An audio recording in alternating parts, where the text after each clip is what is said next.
eu abençoo. Oh, Jesus amado, só a Luciane mesmo, para fazer confusão no culto de quinta-feira. Paz, Senhor, família, boa noite. Tudo bem aí? Se não estiver, vai ficar melhor aí, tá? Vamos lá, livro de 1 Samuel, Antigo Testamento. Oh, glória, Deus é muito bom. Realmente nós fazemos planos e projetos. Aí Deus vem, pega no papel, na estrutura e começa a construir o que Ele preparou para nós, né? Vamos lá. Livro de 1 Samuel, capítulo de número 1. Vai ter aqui também os mídias vão auxiliar. É de Deus. Assim diz a palavra do Senhor. E houve um homem em Ramataim, Zofim, da região montanhosa de Efraim, cujo nome era Elcana, filho de Jeroão, filho de Eliú, filho de Tu, filho de Zufer, Eframita. Elcana tinha 2 mulheres e uma se chamava Ana e a outra se chamava Penina. Penina tinha filhos, Ana, porém, não tinha. Todos os anos esse homem ia das suas cidades para adorar e sacrificar ao Senhor dos Exércitos, em Siló, onde Ofni e Finéias, os filhos de Eli, eram sacerdotes do Senhor. No dia em que Elcana oferecia o seu sacrifício, ele dava porções deste a Penina, sua mulher, e a todos os seus filhos e filhas. Versículo 5. A Ana, porém, dava uma porção dobrada, porque ele a amava, mesmo que o Senhor a tivesse deixado estéril. Penina, sua rival, a provocava excessivamente para a irritar, porque o Senhor a tinha deixado sem filhos. E isso acontecia ano após ano, todas as vezes que Ana ia à casa do Senhor. A outra irritava, por isso Ana se punha a chorar e não comia nada. Então Elcana, seu marido, lhe disse: Ana, por que você está chorando? E por que não quer comer? E por que está tão triste? Será que eu não sou melhor para você do que 10 filhos? Até aqui. Amém? Quando nós entramos no livro de 1 Samuel, nós vemos que outros povos tinham os reis, e os reis na altura não eram reis que ficavam tão somente no palácio, comendo da mesa, do banquete. Eram reis que se apresentavam para as batalhas. Você vai ver isso quando Deus levanta Davi, quando Davi começa a formar o seu exército na casa de Adulão, quando ele se esconde da ameaça de Saul, ele entra numa caverna. E após 15 anos que passaram, Davi agora está em Hebron, sentado numa cadeira, mas está com espada e com disposição de para lutar as guerras que dizem respeito ao povo de Deus e a Deus. Então os reis dessa época não eram reis simplesmente para governar nações, mas para defender nações.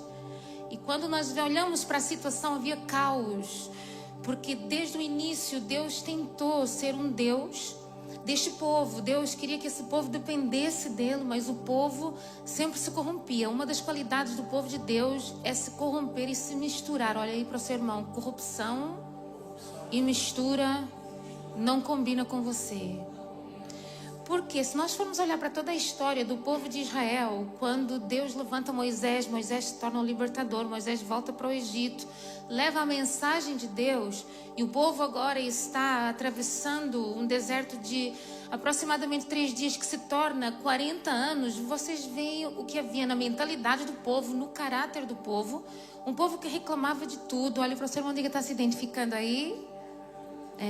Um povo que reclamava de tudo, um povo que questionava de tudo, e um povo que pensava, no meio das lutas e das dificuldades, constantemente voltar para trás. Olha para o seu irmão e diga: estou sentindo que essa aí é para você. Por quê? Características de quem ainda não tem um caráter formado por Deus é sempre desistir nos momentos de travessia. Repare que este povo estava em liberdade, mas não desfrutava a liberdade. Pelo contrário, e ao invés de desfrutar as cadeias quebradas, uma alimentação nova, gente, este povo recebia do céu o que ele nunca recebeu no Egito, mas não era o suficiente. Eram pessoas insatisfeitas. Por quê? Porque talvez as coisas não estavam correndo do jeito que eles planejaram. E nós falamos e entendemos que nós somos uma geração, todos nós somos uma geração que é uma geração insatisfeita. Nós nunca estamos contentes com aquilo que Deus faz. Por quê? Porque nós tentamos manipular o desejo do coração de Deus. Porque o Salmo 37, versículo 4 diz assim para nós: deleita-te no Senhor e Ele concederá os desígnios do seu coração. O verso 5 diz para nós: entrega o teu caminho ao Senhor, confia nele e Ele tudo fará. Só que quando nós olhamos para esse versículo, nós achamos que tão somente deleitar para Deus fazer o que Ele tem que fazer na nossa vida. Deixa eu fazer uma pergunta para vocês, só para vocês pensarem aí um pouquinho. O pai faz todas as vontades de uma criança? Sim ou não? Então Deus não te criou para simplesmente fazer as suas vontades. Você foi criado para que cumpra a vontade do coração de Deus. Para que o desejo de Deus se cumpra onde? Na nossa história. E aí nós estamos olhando para uma situação do povo de Deus, o povo que carrega uma promessa, um povo que deveria estar numa condição de vantagem, mas eles não tinham quem lutasse as suas guerras. Eles não tinham um rei, eles não tinham o que eles precisavam. No meio disso, de não ter, Deus olha para uma família onde Deus faz questão de dizer que esta mulher não era estéril simplesmente por acaso. E aqui nós já temos algo de Deus. Algumas coisas ainda estão fechadas na sua vida, não é por acaso. Diga aí para o seu irmão: Deus não trabalha com acasos. Diga mais forte isso, não eu te arrebento. Diga aí para o seu irmão, diga: Deus não trabalha com acasos.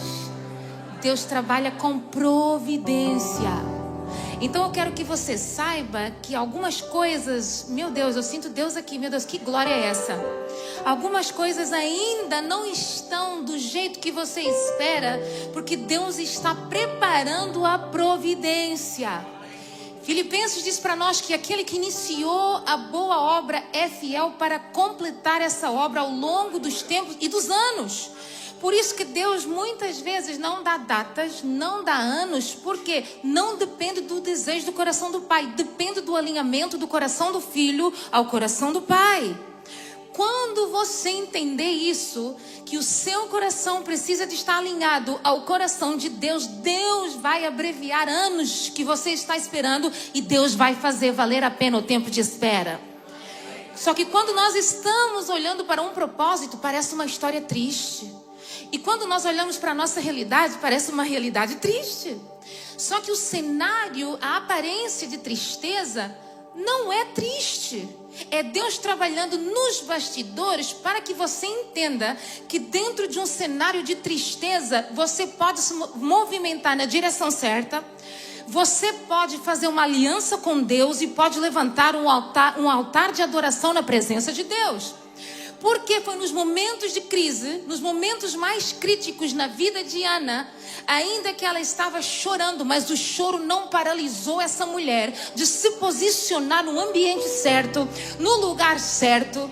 Essa mulher chora tanto, essa mulher sofre afrontas dentro de casa, porque pela lei judaica, se a mulher não gerasse filhos, o homem, o varão, poderia adquirir uma outra mulher. E quando nós somos uma bênção, Deus, como é que Deus mostra que você é uma bênção? Trazendo um problema para perto de você. Então Deus cria e traz um problema chamado penina. Diga aí para o seu irmão, diga: conhece alguma penina? Peninas revelam o tamanho da bênção que você carrega. A penina não revela o seu pior, a penina revela o seu melhor. O problema é que quando nós não entendemos o projeto de Deus, porque não estamos alinhados, não entendemos como o pai trabalha. Por que nós não entendemos? Porque o filho fica fica tempo demais longe da presença do pai. Aí quando ele vem para a presença, ele não entende o que o pai fala, o desejo do coração do pai e o projeto de Deus na sua vida. Então, para você entender como Deus trabalha, você precisa de ter um relacionamento sério com Deus. Sabe aquele status que você tem no Instagram e no Facebook, solteiro? Coloca lá: em um relacionamento sério com Deus. Por quê? Não te trai, não te vende, aleluia, não te esfaqueia pelas costas, não fala mal de você, aliás, ainda te defende mesmo quando você está errado, não desiste da sua vida, não te descarta e também não te mata. É aquele que não sai do seu lado, é aquele que traz uma penina para insistir na sua história, porque quando ele escolhe, ele não se arrepende de quem ele escolheu. Deus não falhou quando ele te escolheu. Seja um profeta, ô glória, seja uma profetisa, diga para alguém perto de você, diga: Deus não errou quando te escolheu. Você não é um erro de uma noite em que a sua mãe teve com o seu pai, boa ou ruim, não. Você foi providência divina para o século 21, no dia de hoje, na cidade de Lisboa, na nação portuguesa, porque você é projeto de Deus. Se você concorda, joga a tua mão direita para os céus aí e dá um brado de júbilo, dá um glória a Deus aí. Meu Deus. O problema é que nós tentamos usar desculpas. Nós usamos muitas desculpas com aquilo que aconteceu no passado. Não é que você vive no passado, é que você insiste em trazer as coisas passadas para a sua realidade. Por quê? Porque nós estamos inseridos em ambientes onde vamos viver algumas provas. Deixa eu contar um segredo para você. Nós, servos de Deus, eu e você, nós vivemos estações espirituais, nós não vivemos ciclos. Ciclos é para quem é rebelde, problemático, filho de Coré e Corá, bocudo, porque o bocudo também vive na prova. Olha para o seu irmão e diga, também estou sentindo que é para você. Meu Deus. Só que nós, gente, eu conheço gente que tem resposta muito rápida, não pensa. E nós precisamos de parar para pensar. Porque o texto diz para nós, quero trazer à memória aquilo que me traz esperança. Nós somos pessoas que dizemos que somos proativas, mas na realidade somos reativas. Nós reagimos àquilo que as coisas externas fazem com a construção interna. Aí Deus está mostrando, se você ainda reage da forma errada às coisas do mundo, você precisa de ser aperfeiçoado. E como Deus vai te aperfeiçoar? Colocando numa Babilônia, numa fornalha 7 vezes mais aquecida. Permite muitas vezes o inimigo tocar em áreas da sua vida. Aí você está dizendo, ai, mas Deus me abandonou, é o diabo, Deus é mau. Não. Deus é tão bom que Ele permite o inimigo tocar em algumas áreas da sua vida para você se lembrar de quem é o dono do ouro e da prata. Porque nós temos tendência em nos agarrar às coisas do mundo. Quando você depende do ouro e da prata do mundo, não depende dos tesouros escondidos, o seu Senhor deixa de ser o dono. E o seu dono começa a ser alguém que trabalha para roubar tudo que é seu.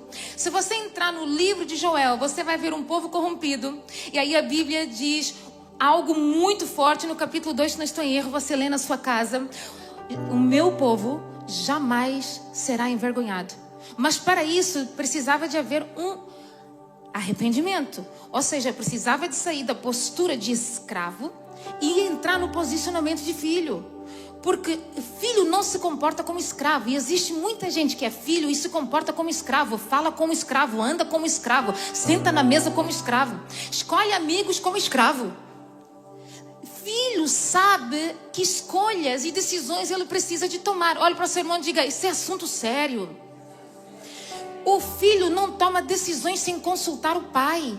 Porque nós temos tendência em carregar o título e o termo, eu sou filho de Deus. E pelo fato de você ser de Deus, você pode tentar manipular aquilo que você carrega.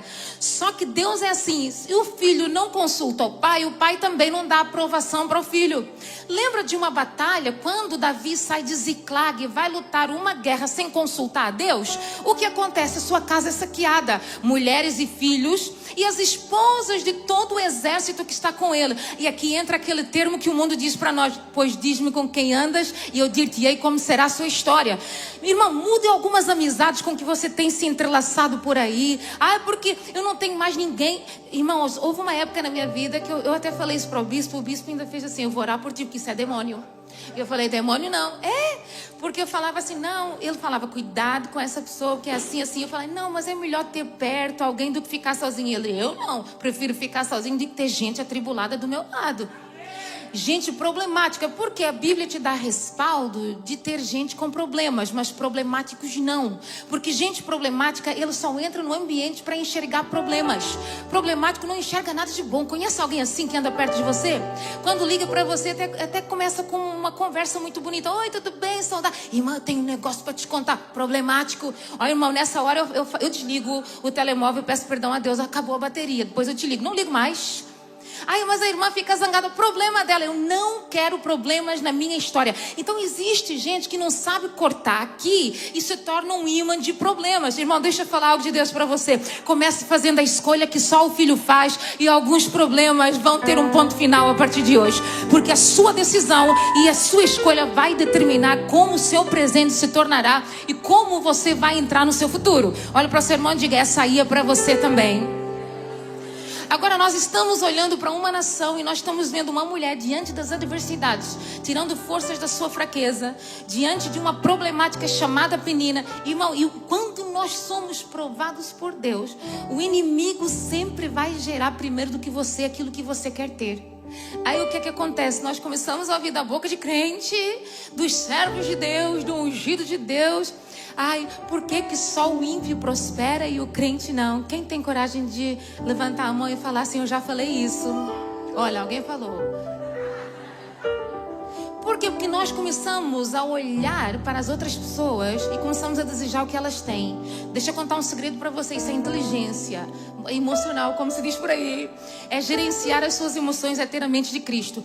Quando você passa mais tempo e gasta mais tempo olhando para a vida dos outros, você já perdeu a visão da sua história há muito tempo. E nessa noite é noite de você recuperar a visão da sua história. Voltar ao início da primeira palavra, porque essa palavra não esfriou, ela continua queimando. Deus, quando lança uma palavra, é uma espécie de madeira, uma lenha que ele acende o fogo, que por mais que você queira desistir, aquele fogo fica aceso todo momento que Deus visita o ambiente. Ele acende aquele fogo para trazer à memória a promessa que ele te fez, que é muito maior do que os problemas que você está inserido hoje. A promessa e a palavra que você carrega é muito maior e muito melhor do que a Penina que se levantou para afrontar a sua história. A palavra que você carrega te dá forças no meio das suas fraquezas e te posiciona onde não é fora da presença, mas é na presença.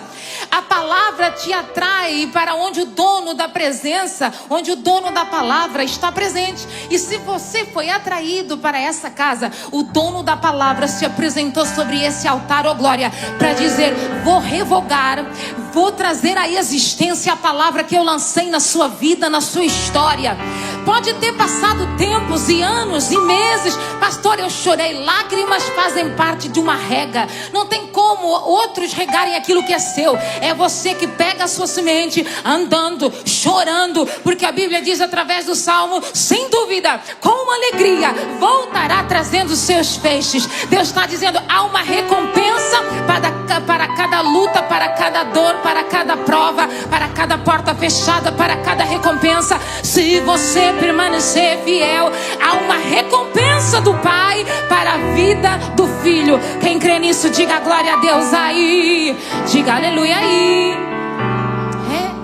Você sabia que para além de nós termos lutas externas, nós ainda temos lutas no nosso campo invisível, que é a nossa mente? E ainda temos lutas espirituais, aquilo que os olhos não veem. Só que quando nós entramos no livro do profeta Daniel, no livro de Daniel, você vai ver que Daniel estava orando, porque ele se propôs em ser fiel ao Senhor. A Bíblia diz que principados e potestades das regiões, das nações, existem principados que regem as regiões celestiais. Você estuda isso lá no Hebreus, Efésios, você vai entender sobre lutas e batalhas espirituais, que eles estão ali lutando para que aquilo que é seu não chegue nas suas mãos. Não é que não foi liberado, já foi liberado. Porque se você for ler Daniel, a Bíblia diz que Deus deu ordem aos anjos para entregar o quê? A vitória de Daniel. Aonde? Na terra estranha.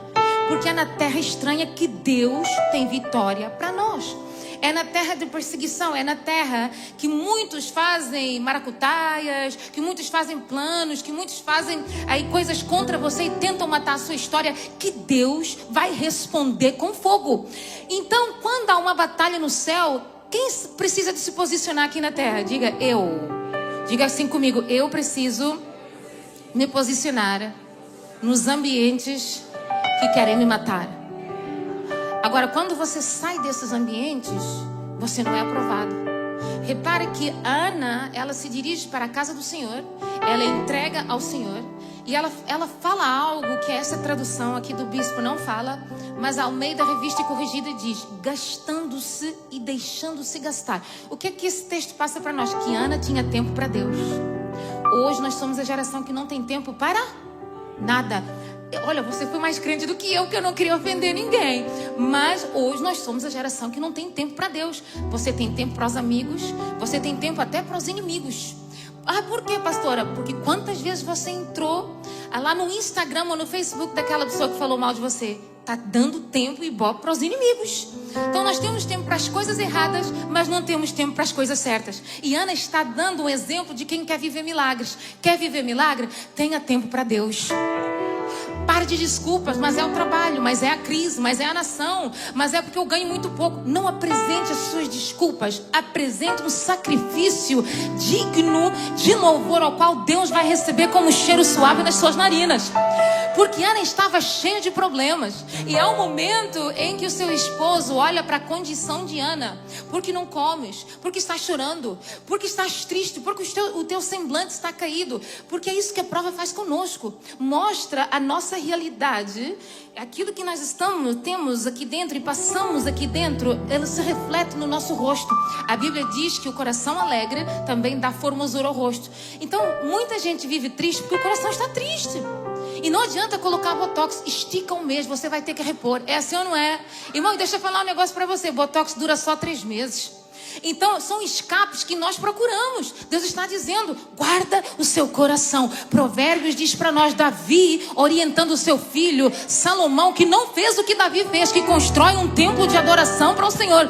De todas as coisas que você deve guardar, guarda o teu coração, porque dele provém as fontes da vida. Deus está dizendo, guarda a fonte da vida. Se você não guardar, no lugar da vida você vai ter morte. E quando nós não temos o cuidado de guardar o nosso coração, nós nos tornamos pessoas pessimistas, negativas, só falamos coisas ruins, palavras de derrota, e você se esquece nesse momento. Você sai da sabedoria e vai para o tolo, porque o tolo constrói a casa na areia, mas o sábio constrói a casa na rocha. E construir na rocha tem que ter persistência para tentar perfurar uma rocha, tem que ter persistência e não querer desistir, porque vai custar tempo, vai empreender esforço, vai ter sacrifício. Mas o tolo não quer sacrificar e vai pelo caminho mais curto. Não, eu vou construir mais rápido. Deus não está nas coisas rápidas. Deus não é a geração do micro-ondas. Deus continua sendo a geração que constrói com consistência. Porque aquilo que Deus quer levantar, Ele está dizendo, é para a eternidade. Não é por um tempo, não é por um momento. O que vai durar um momento é a luta, é o choro, a prova. Salmo 30, verso 5, a parte B, o choro dura tão somente uma noite.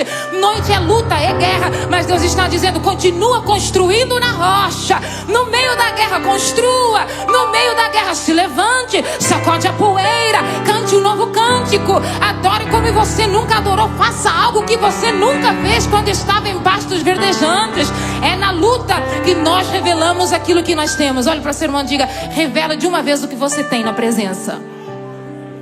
Meu Deus do céu, nós estamos vendo Ana com tanta luta, mas nós estamos vendo Ana na presença do Senhor. Então essas desculpas que as lutas nos tiram da presença é conversa fiada. Olha, a Vilma me ajudou aí. É conversa fiada. Quando nós damos desculpas demais, é porque nós não queremos ouvir a solução. Porque a solução requer sacrifícios. Sem sacrifício não dá. Irmão, se até Deus deu o melhor do céu, sacrificou para nós termos um acesso que não era nosso. Nós estamos vendo isso após o tetelestai, está consumado. O véu do templo se rasga. Agora Deus começa a falar com os profetas, com os escolhidos, com os apóstolos. Deus dá uma revelação lá em Atos dos Apóstolos para Pedro. Um lençol desce com toda a espécie de quadrúpede. Aí era impuro. Aí Deus dá um sonho para Pedro e diz, por que chamas tu de impuro aquilo que eu santifiquei? E Deus está dizendo, eu escolho as coisas que não são para confundir aquelas que são.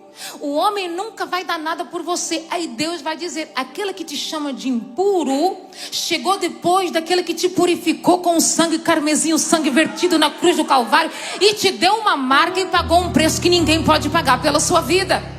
Agora, Ana, uma mulher que não tinha a presença que nós temos, que não tinha o acesso que nós temos hoje, porque antigamente o Espírito Santo vinha, usava a boca do profeta, ia embora, mas nós temos alguém agora que veio e fez morada, porque quando Jesus ascende aos céus em Atos dos Apóstolos, ele diz, ficai em Jerusalém até que do alto sejais revestido de poder. Sem poder ninguém sai do lugar. E o que Deus está dizendo? Ana só saiu do ambiente quando ela recebeu um poder que ela não tinha. E quando ela recebe o poder, ela recebe agora o poder sobre aquilo que está fechado. E com esse poder, quando ela volta para casa, ela não volta da mesma forma que ela entrou naquele ambiente. Ela volta com um poder que abre as coisas que estão fechadas. E quando abre, ninguém pode fechar.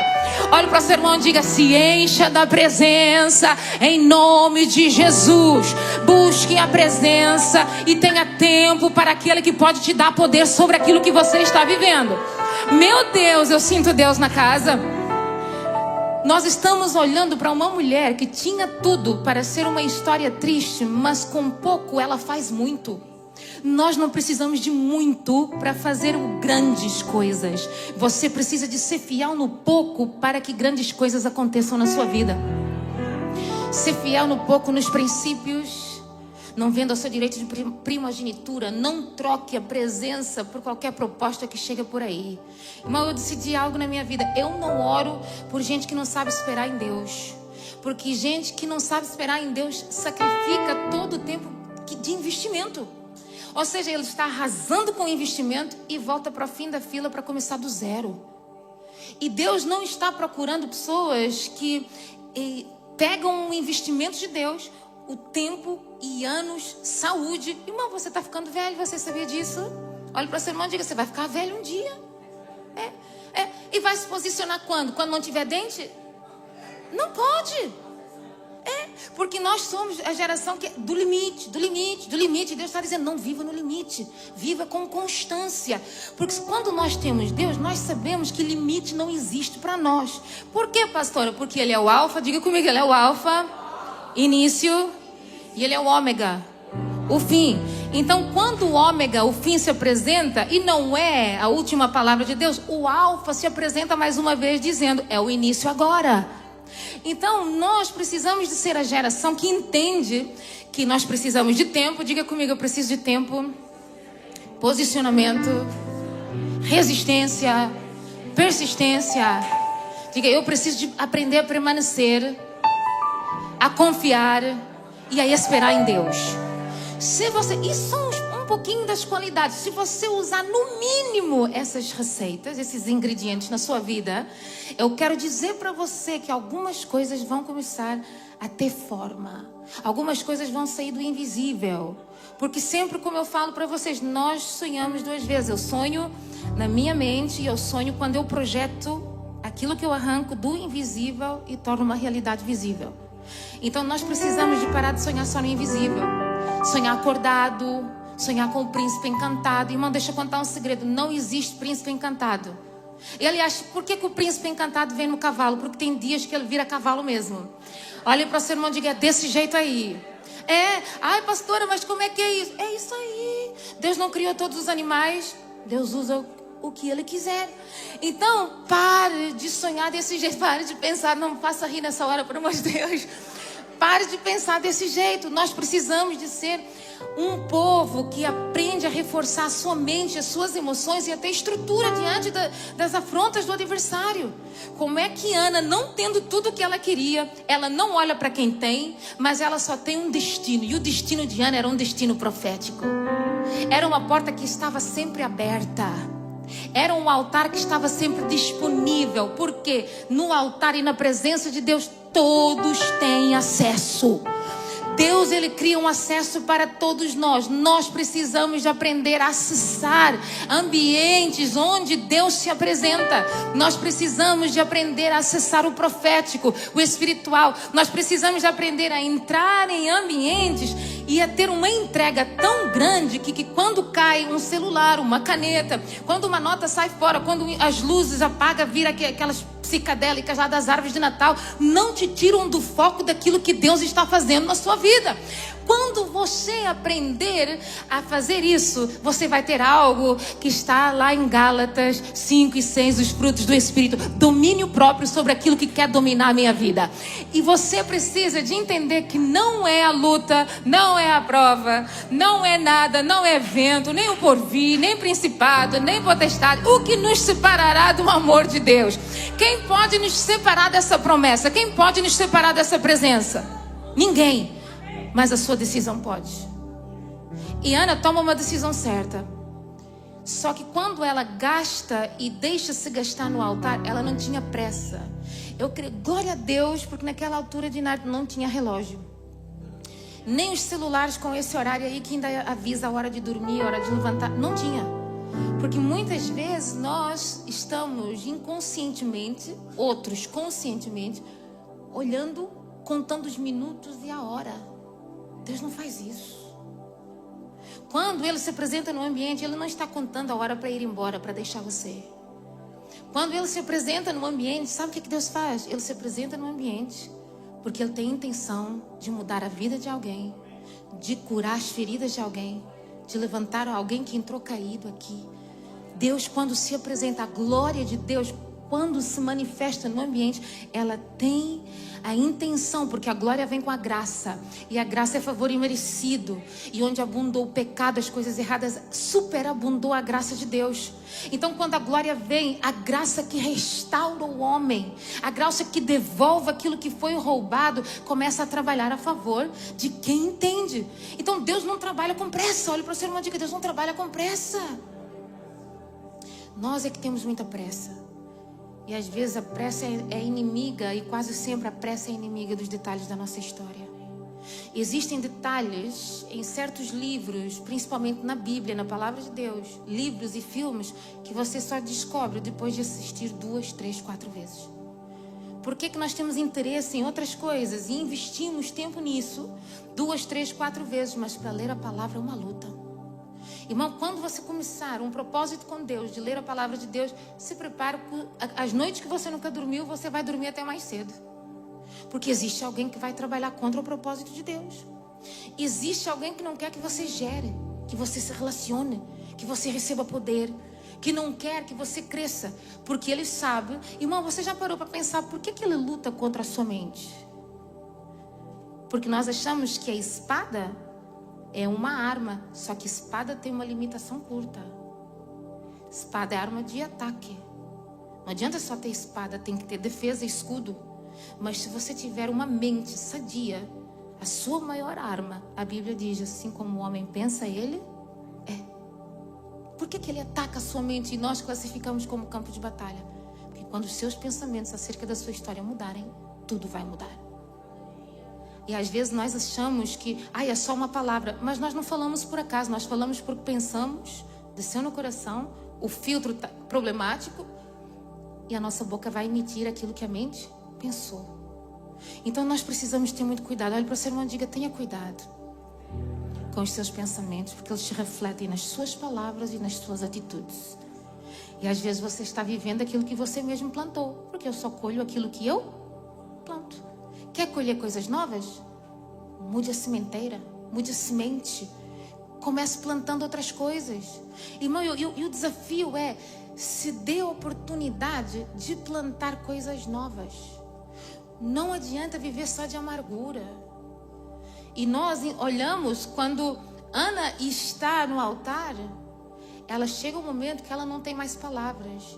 Aquele momento que eu não sei como orar, eu não sei como fazer.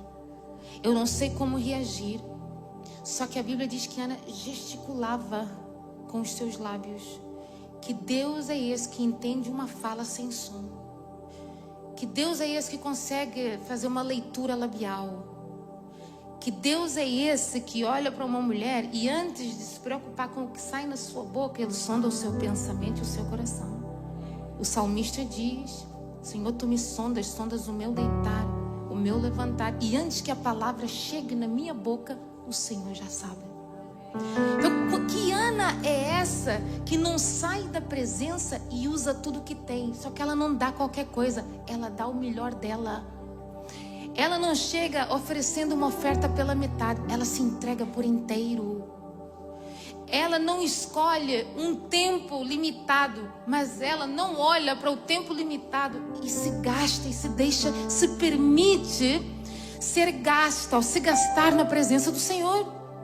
E quando ela está nesse momento, quando Ana perde todos os seus recursos, qual é o recurso que entra no ambiente? O sacerdote do templo, Eli. Nós estamos vendo um homem que Deus falava, o homem que cuidava do templo. E por mais que a sua casa, os seus filhos, Ofni e Finéias, estivessem desviados, Eli era um homem de Deus, levantado por Deus, constituído por Deus. E aquilo que ele constitui, ele usa da forma que ele quer. Não cabe a nós olhar para a casa de Eli e julgar a casa de Eli, porque Deus nunca tira a unção de alguém que ainda tem uma obra para ser concluída. Repare que até então, enquanto Ana tem recursos, Eli não entra no templo. Quando acabam os recursos de Ana, Eli aparece no templo. O que é que Deus está dizendo? Quando os seus recursos acabarem, sempre terá alguém que Deus vai posicionar na sua vida e no seu caminho. Deus está dizendo que Ele nunca vai te deixar sem nada. Só que o Eli, o sacerdote, olha para Ana e julga a aparência de Ana. Mulher, és uma embriagada, bebeste muito vinho. E Ana começa, como é que ela não tem palavras na presença, mas ela tem palavras para responder o sacerdote? Porque Deus sabe quando devolver a sua voz. Tem momentos que Deus te silencia, mas tem um momento certo que nós precisamos de falar as palavras certas. São oportunidades que Deus cria para mudança de história. Então esteja atento às oportunidades ainda esse mês que Deus vai criar. Use as palavras certas, porque essas oportunidades vão gerar milagre onde você acha que a porta está fechada. Repare que quando Ana fala, ela diz: não tomes a tua serva como filha de Belial. Eu não tenho nada a ver com álcool nem com vinho. Eu sou uma mulher atribulada de espírito. Porque ela queria tanto viver um milagre. Ela queria tanto viver um sonho de Deus. E o sonho era tanto de Deus, tão de Deus, que ela nunca pediu nada para ela. Ela pede para Deus. Porque ela entendeu que tudo aquilo que Deus me entrega, se não for para a glória dele, eu não tenho acesso. Ana, no meio da luta, ela sabe pedir o pedido certo. A Bíblia diz nos evangelhos que não recebeis porque pedis mal. Só que nós pegamos a primeira versão desse capítulo e do versículo que diz: pedi, dar-se-vos-á. Nem tudo que você pede, Deus te dá. É assim ou não é? É. Batei, abri-se-vos-á. Nem toda a porta que você abre, Deus te abre. Por quê? Porque às vezes batemos da forma errada. Às vezes pedimos da forma errada. E aí estamos: Deus, por que eu não recebi? Deus, por que a porta não abriu? Porque nós pedimos da forma errada. Nós queremos receber algo para preencher o nosso ego. Queremos receber algo para preencher o desejo do nosso coração, achando que isso vai te dar alegria. E Deus não te dá porque Ele sabe que essas coisas são momentâneas. Hoje você quer um carro, hoje você quer isso, mas amanhã você quer outro. Hoje você quer um celular 14, 15, 17. Também tem que acabar com isso. Daqui nada sai iPhone 30, 50. Tem que acabar isso, gente. Já tá feio também. Né?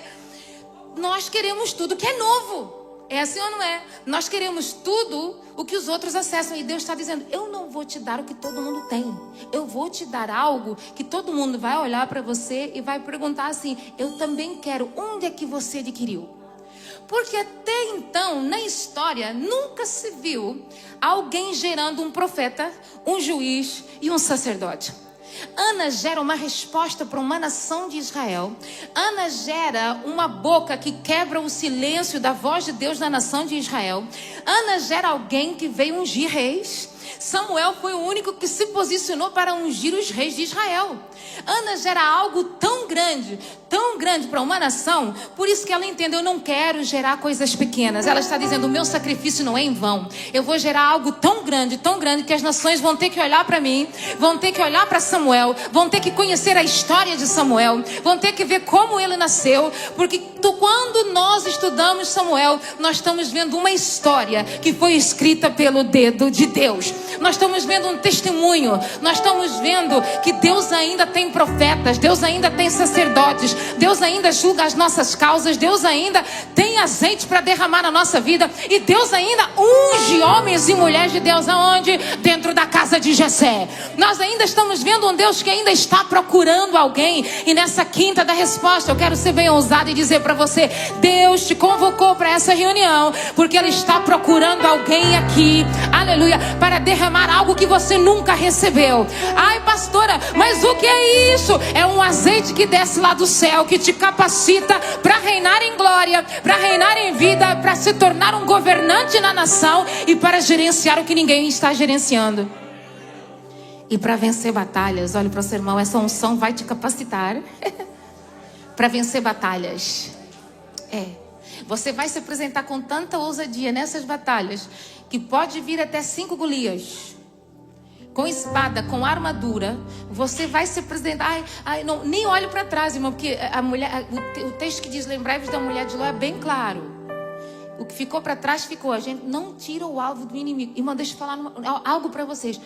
Quando você estiver na batalha, não tire os olhos do que o seu inimigo está fazendo. Fique atento, que você não sabe das estratégias que ele está usando para te derrubar nesse campo.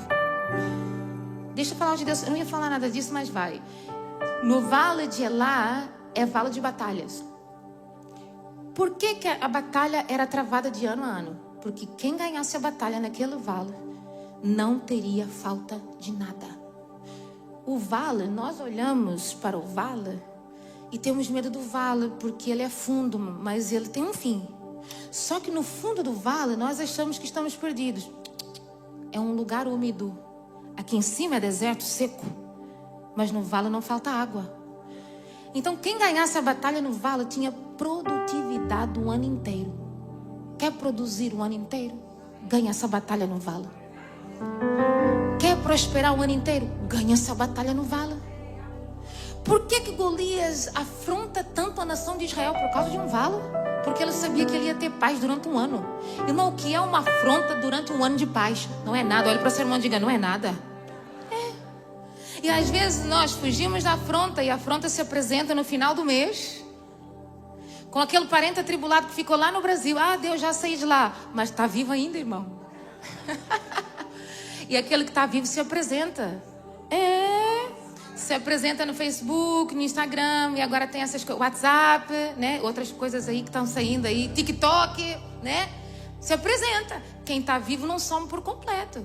E quando você menos espera, nossa, não vejo anos, pensei que tivesse morrido. Está vivo, da Silva. Está lá vivo. Então, quando nós estamos olhando para um vale no meio de uma batalha, o que é que Deus está dizendo? Lute as suas guerras. Não tenha medo das suas batalhas. Deus não te deu um espírito de medo.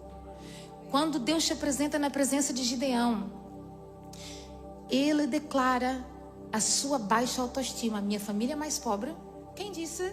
Olha para o seu nome. Quem está falando que você é pobre? O seu banco? O seu banco não manda nas suas finanças. Quem manda nas suas finanças é Deus. O problema é que a gente tem o aplicativo. Lá está o telemóvel de novo na nossa vida, de nada. Aí o que é que você faz? A tentação. Abre o aplicativo. É assim ou não é? Quantas vezes você abre esse aplicativo atribulado por dia? Eu ontem decidi, vou deletar isso aqui. É assim ou não é? Cada vez que você abre, você fica feliz ou triste? Então por que você vai alimentar a tristeza e o vazio da sua alma? Não abra. Olha para o seu irmão e diga: sabedoria.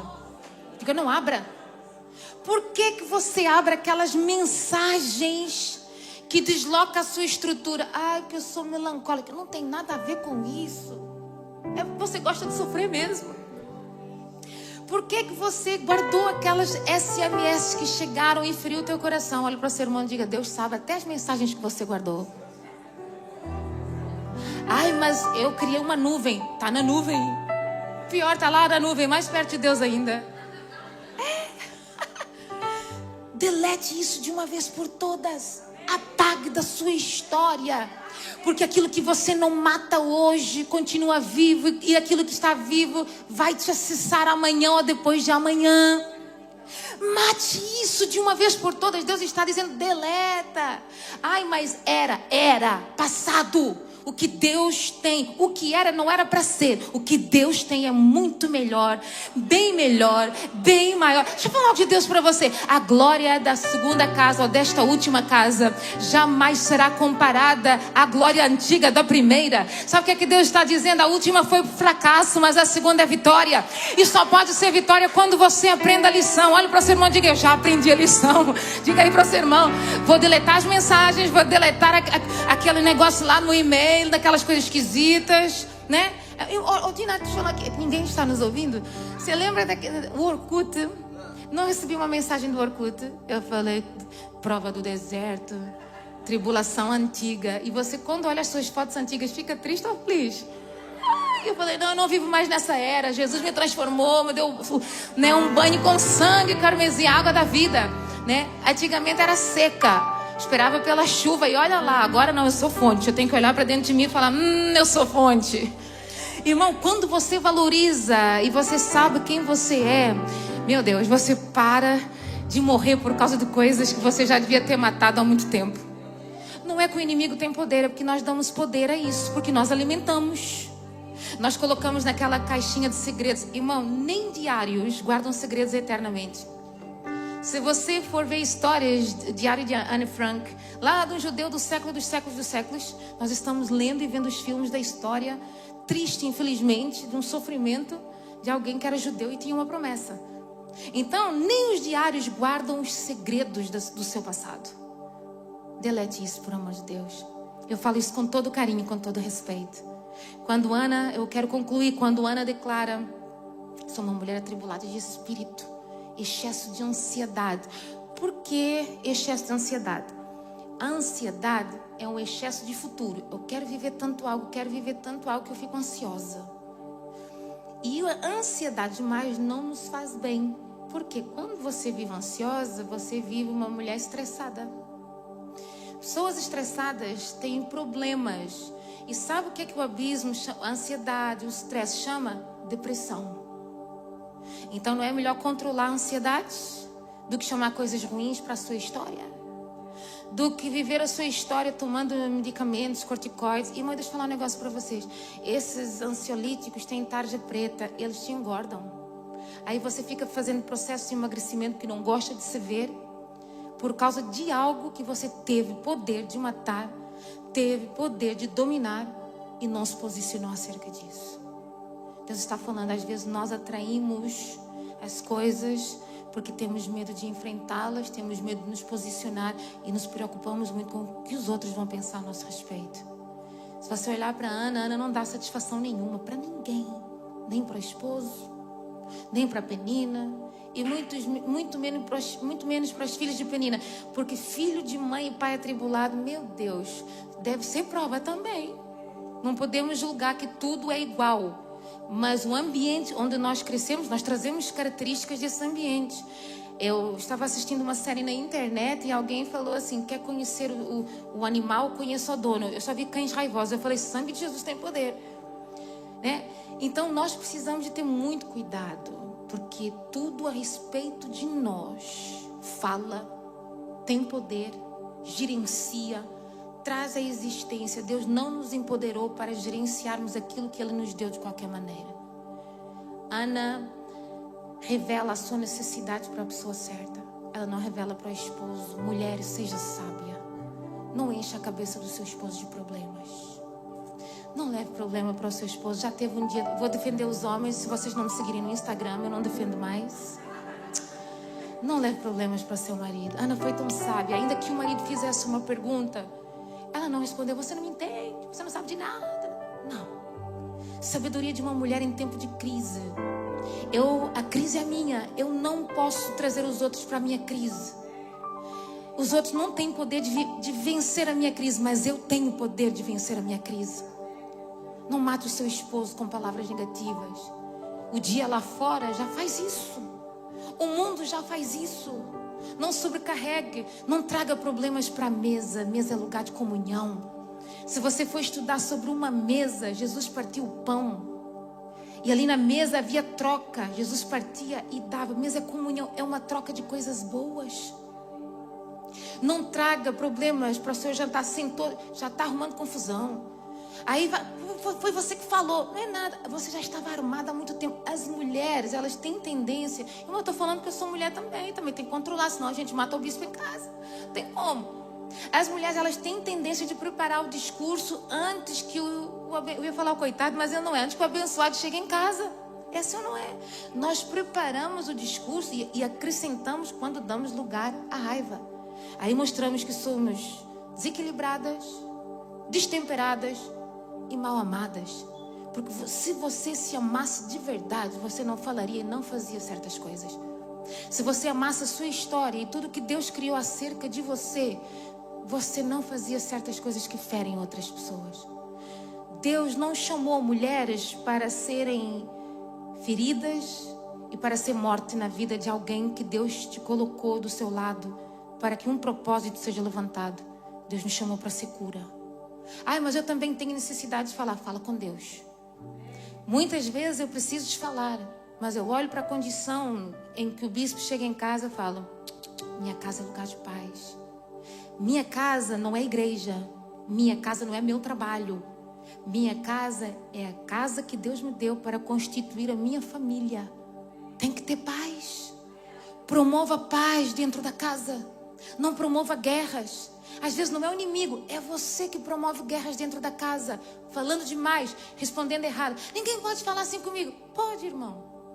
Depois, quando as coisas saem do controle, voa a panela, voa a prata, é no hospital, mau testemunho lá fora, aí vai pedir socorro, liga às 3 da manhã. Irmã, teve alguém que me ligou 4 da manhã, porque eu tô morrendo.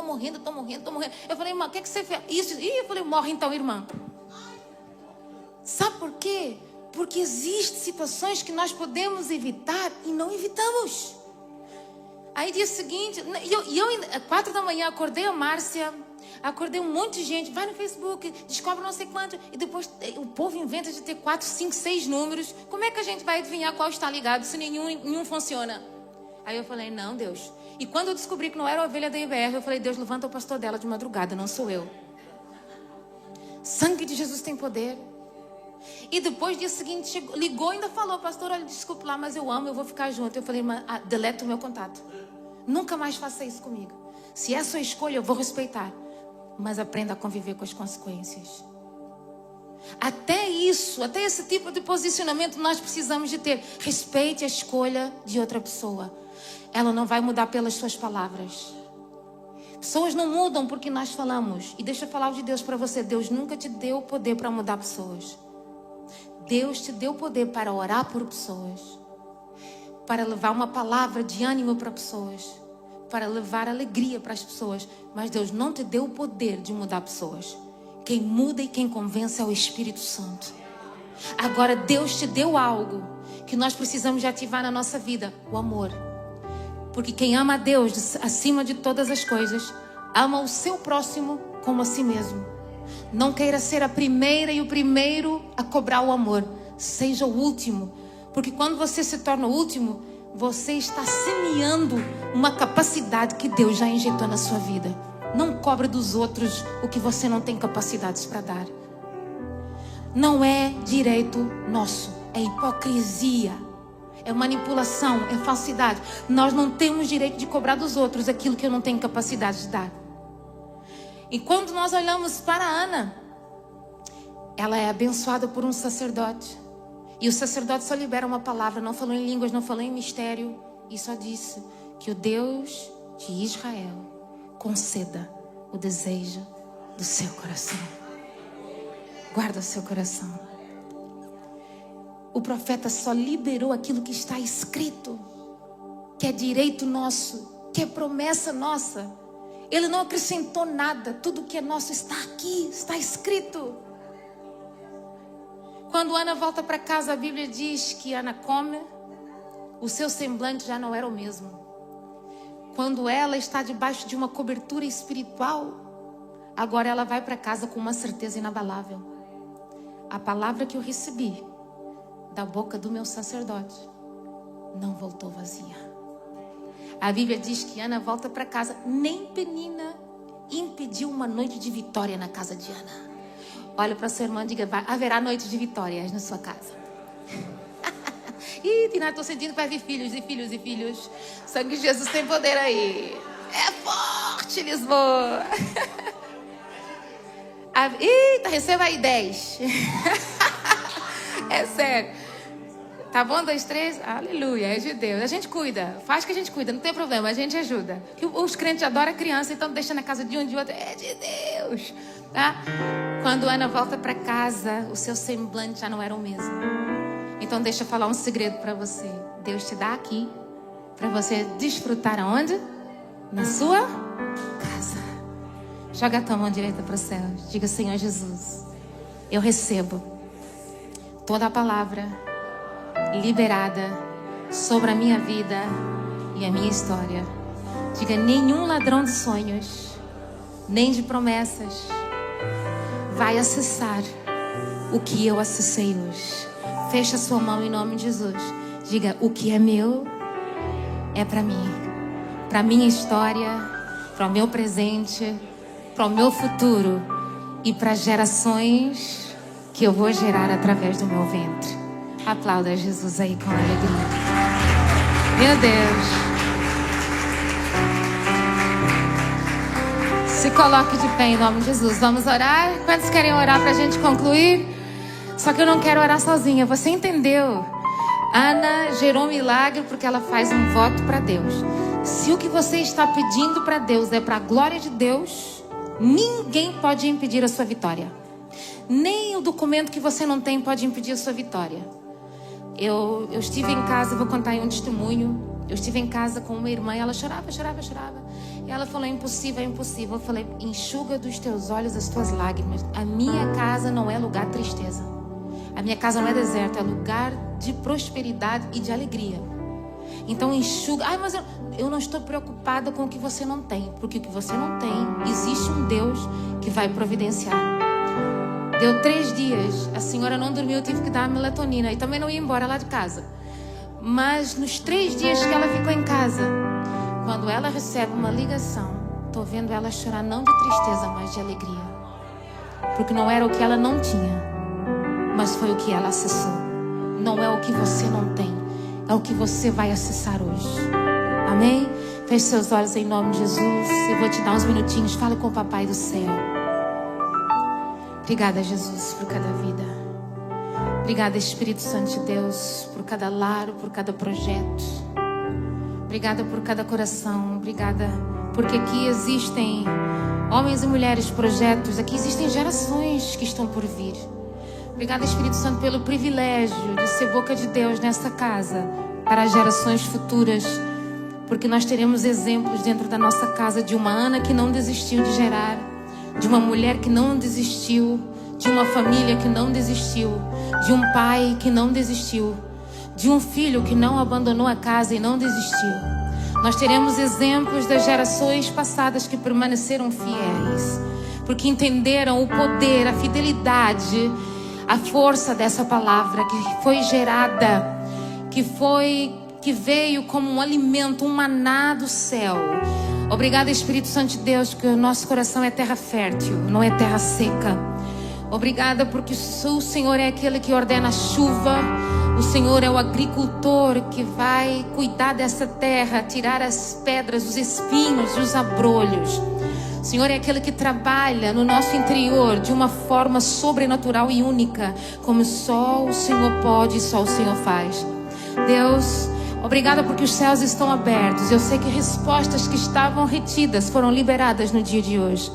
Eu sei que vitórias esperadas de tempos, de anos de espera foram liberados no dia de hoje.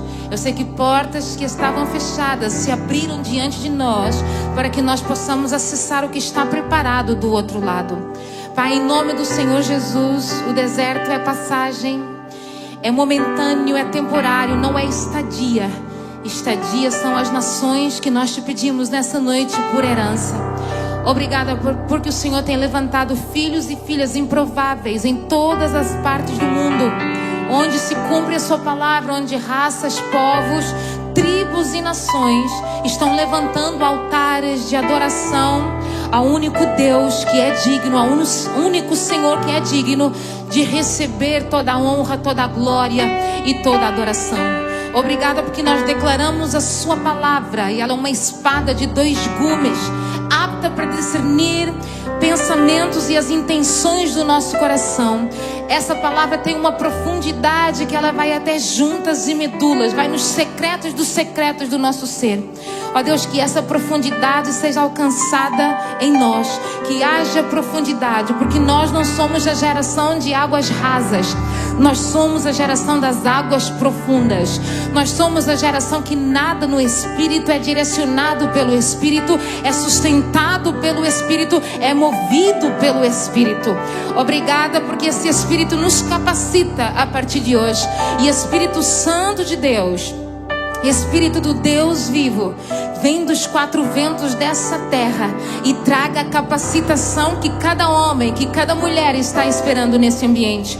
Este é um ambiente que gera o impossível. Esse é um ambiente que traz para perto aquilo que está longe. Esse é um ambiente de vitória, um ambiente de glória. Esse é um ambiente onde o dono da glória, o dono dos céus e da terra mora. Pai, nós te agradecemos e declaramos que tudo é possível àquele que crê. E nós cremos, confiamos, não andamos pelo olho carnal, mas andamos com os olhos espirituais. E a partir de hoje, ó Deus, nós não somos qualquer um, nós somos visionários em Deus, que enxerga as oportunidades, solução, que enxerga Deus onde mais ninguém está vendo e enxergando.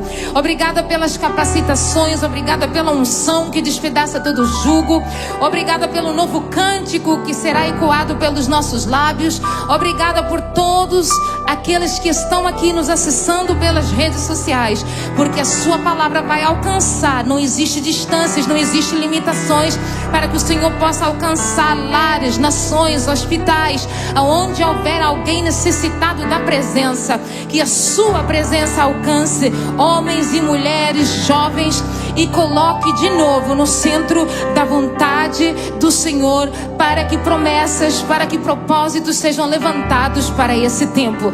Este é o ano do governo ao qual o Senhor liberou sobre a nossa vida, e nós nos posicionamos como governantes, como José que governou em terra estranha, como Daniel que governou em terra estranha, como muitos profetas e homens e mulheres de Deus que prosperaram, que cresceram, que abriram negócios, que geraram gerações em terra estranha. Nós somos a geração que permanece, que cresce, que aparece, uma geração que se apresenta, não se esconde. Nós somos uma geração que foi levantada para fazer história, e que essa história seja contada pelas próximas gerações. Pai, assim nós oramos, te agradecemos e te pedimos, continua conosco, continua falando, nos dando sonhos, revelações, porque essa palavra se revela nos ambientes que nós acessamos. Em nome do Senhor Jesus, quantos podem dizer amém? Diga glória a Deus aí. Vai, Ginas. E Deus vai na frente, abrindo os caminhos, quebrando as correntes, tirando os espinhos. Ordena aos anjos pra contigo lutar. Ele abre as portas pra ninguém mais fechar. Ele trabalha pra quem nele confia, caminha contigo de noite e de dia. Erga as suas mãos, sua bênção chegou. Comece a cantar com muito louvor, com muito louvor, com muito louvor, com muito louvor. Declare aí bem forte: Deus vai na frente, vai! Deus vai na frente, abrindo os caminhos, quebrando, tirando. Ordena aos anjos pra contigo lutar. Ele abre as portas, oh glória. Ele trabalha e caminha contigo. É de noite e de dia. Em as suas mãos sua bênção chegou. Comece a cantar com muito louvor, com muito louvor, com muito louvor, com muito louvor. E assim vai ser a nossa vida. Amém? Tem Chosen agora no sábado, né? 2 reuniões, domingo de manhã, 18 horas. Tem cantina aí, Rochelle, hoje? Não, sim, não? Não tem? Então vai para casa como aquele jantar abençoadíssimo. Em nome de Jesus, vai em paz. Não fala de problema, fala de coisas boas na sua mesa, tá bom? E me marca lá no Instagram. Eu nunca divulgo, então me marca que eu também vou repostar. Em nome de Jesus. Deus te abençoe. E se Deus é por nós, agindo Deus, o Senhor é o nosso pastor. Sujeitai-vos, pois, a Deus. Resistir, já fugiu, já perdeu, e a vitória é nossa pelo sangue de Jesus. Eu amo vocês em Cristo Jesus. Tchau, tchau. Até domingo.